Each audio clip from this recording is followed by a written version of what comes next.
আসসালামু আলাইকুম। সংবাদে আপনাদের সবাইকে স্বাগত জানাচ্ছি। আমি ফিরোজ তোহা। শুরুতেই আরবে কেবলস সংবাদ শিরোনাম।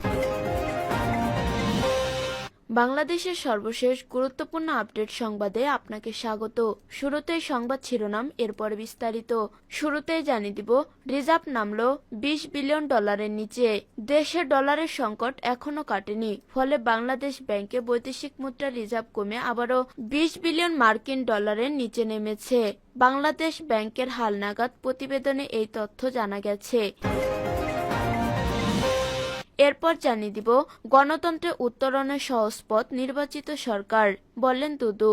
বিএনপির ভাইস চেয়ারম্যান শামসুজ্জামান দুদু বলেছেন, গণতন্ত্রের উত্তরণের সহজ পথ একটি নির্বাচিত সরকার প্রতিষ্ঠা করা। আমাদের নেতা তারেক রহমান স্পষ্ট করে বলেছেন, এই নির্বাচন এত সহজ নাও হতে পারে।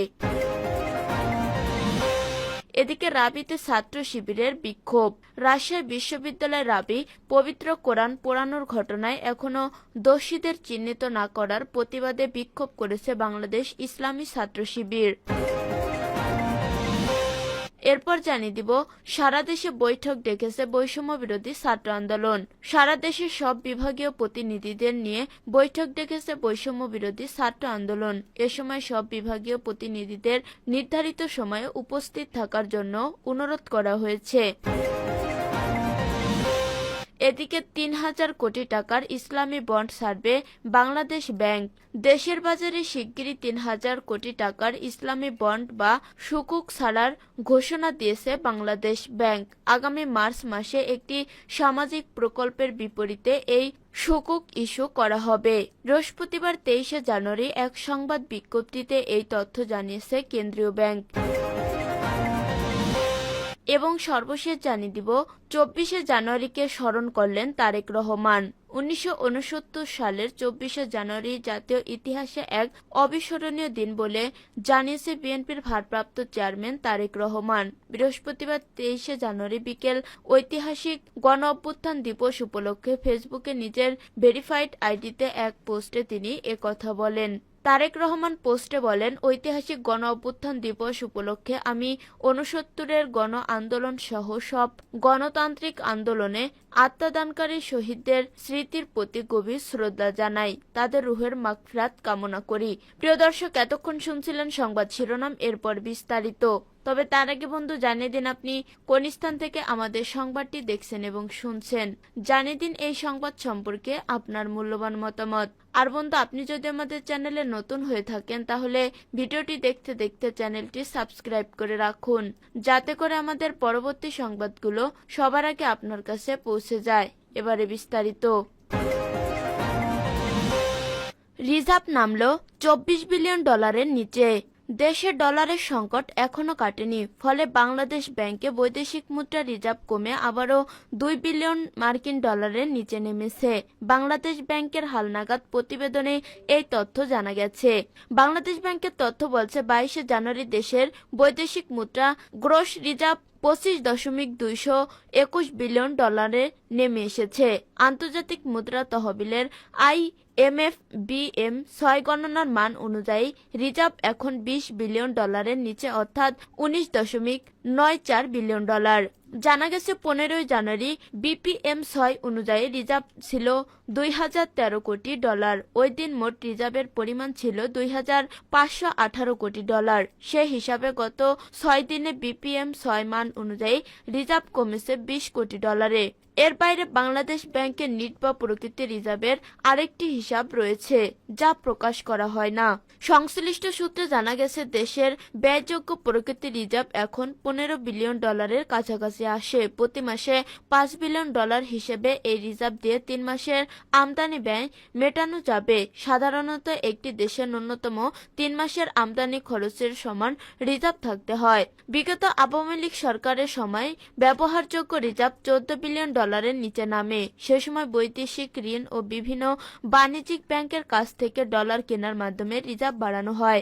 আগস্টে অন্তর্বর্তী সরকার দায়িত্ব নেওয়ার পর নতুন গভর্নর এসে বাংলাদেশ ব্যাংকের রিজার্ভ থেকে ডলার বিক্রি বন্ধ রেখেছে। আবার বিভিন্ন সোর্স থেকে ডলার জোগানের চেষ্টা চলছে, তবে আগের দায় পরিশোধ করতে গিয়ে রিজার্ভ কিছুটা কমেছে। উল্লেখ্য, চলতি বছরের শুরুতে বৈদেশিক মুদ্রার গ্রস রিজার্ভ ছিল 26.20 বিলিয়ন ডলার আর BPM6 ছিল 21.36 বিলিয়ন ডলার। মোট রিজার্ভ থেকে স্বল্পমেয়াদী দায় বিনিয়োগ করলে নিট বা প্রকৃত রিজার্ভের পরিমাণ পাওয়া যায়। গণতন্ত্রে উত্তরণের সহজ পথ নির্বাচিত সরকার, বললেন দুদু। বিএনপির ভাইস চেয়ারম্যান শামসুজ্জামান দুদু বলেছেন, গণতন্ত্রের উত্তরণের সহজ পথ একটি নির্বাচিত সরকার প্রতিষ্ঠা করা।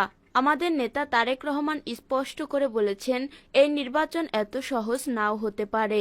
যদি আমরা রাজপথে না থাকি, আমরা যদি মনে করি হাসিনা পালিয়েছে, আওয়ামী লীগ নেই, আমরা কাজ না করলেও হবে, ঘটনা কিন্তু তা নয়। বৃহস্পতিবার 23 জানুয়ারি সন্ধ্যায় পঞ্চগড় সরকারি অডিটোরিয়ামে জেলা বিএনপি আয়োজিত এক সাংগঠনিক সভা শুরুর আগে তিনি এসব কথা বলেন। তিনি আরো বলেন, এই দেশ থেকে টাকা পয়সা, ব্যাংক, অর্থনৈতিক প্রতিষ্ঠান একেবারে শূন্য করে ফেলেছে, ধ্বংস করে ফেলেছে, লুট করে নিয়ে গেছে হাসিনা, রেহানা এবং তার পরিবারের সদস্যরা।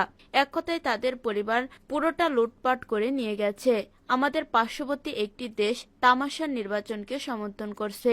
তারা আওয়ামী লীগ এবং হাসিনা ছাড়া কিছুই বোঝে না। সেজন্য আজকে আমাদের তৈরি হতে হবে।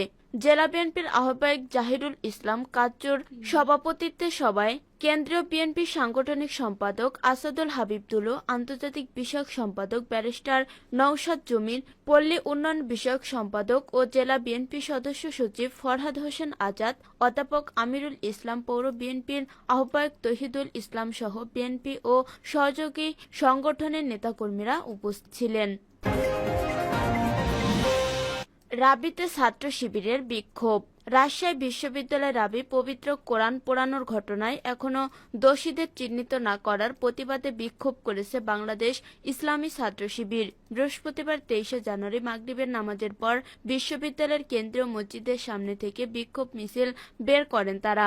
মিছিলটি ক্যাম্পাসের বিভিন্ন সড়ক প্রদক্ষিণ শেষে জোহা চত্বরে এক সংক্ষিপ্ত সমাবেশে মিলিত হয়। বিক্ষোভ মিছিলের নেতাকর্মীরা আল কোরআনের অপমান সইবে না রে মুসলমান, আল কোরআনের আলো ঘরে ঘরে জ্বলো, নারায়ে তাকবীর, আল্লাহু আকবার, আমরা সবাই রাসূল সেনা, ভয় করি না বুলেট বোমা, শিবিরের অ্যাকশন ডাইরেক্ট অ্যাকশন প্রভৃতি স্লোগান দেন। সমাবেশ ছাত্র শিবির সভাপতি মোস্তাকির রহমান জাহিদ বলেন, কোরআন আমাদের হৃদয়ের স্পন্দন। কোরআন পড়িয়ে আমাদের হৃদয়ে যে আঘাত দেওয়া হয়েছে, সেটার আঘাতে মৃত্যু দেওয়াও যাবে না। যারা চুপি চুপি সাম্প্রদায়িক দাঙ্গা লাগানোর চেষ্টা করছে, তারা আমাদের সামনে প্রকাশ্যে এসে কোরআন পড়াক। তাহলে শুধু ছাত্র শিবির নয়, এই বিশ্ববিদ্যালয়ের সকল শিক্ষার্থী তাদের শাস্তি নিশ্চিত করবে। পবিত্র কোরআন সবার মাঝে ছড়িয়ে দিয়ে তাদের এই ষড়যন্ত্রকে রুখে দিয়ে আমরা আমাদের কোরআনকে বিপ্লব ঘটাবো। বিশ্ববিদ্যালয়ের প্রশাসনকে কোরআন পোড়ানোর সঙ্গে জড়িতদের শহীদ শামসুজ্জোহা চত্বর প্রকাশ্যে ফাঁসির দাবি করে ছাত্র শিবিরের দপ্তর সম্পাদক মেহেদী হাসান বলেন, গত 12 জানুয়ারি কিছু দুর্বৃত্ত আমাদের কলিজার স্পন্দন কোরআনে আগুন দিয়েছে। আমরা তাদেরকে বলে দিতে চাই, তোমরা ঘুঘু দেখেছো, ঘুঘুর ফাঁদ দেখোনি। কোরআন পোড়ানো আগুনের স্ফুলিঙ্গে তোমরা ধ্বংস হয়ে যাবে। কিছুদিন আগে ইরানে কোরআন অবমাননার কারণে এক খ্রিস্টান পোপকে ফাঁসি দেওয়া হয়েছে। যারা এই কোরআন পোড়ানোর সঙ্গে জড়িত ছিল, তাদের জোহা চত্বরে প্রকাশ্যে ফাঁসি দিতে হবে। এর জন্য যদি ছাত্র শিবিরের নেতাকর্মীকে আন্দোলনের মাঠে শহীদ হতে হয়, আমরা সেটার জন্য প্রস্তুত। প্রসঙ্গত, গত 12 জানুয়ারি বিশ্ববিদ্যালয়ের সৈয়দ আমির আলী হল, সৈয়দ হাবিবুর রহমান হল, মতিহার হল, মাদার বক্স হল ও শহীদ জিয়াউর রহমান হলে কোরআন শরীফ পুড়িয়ে রেখে যায় দুর্বৃত্তরা।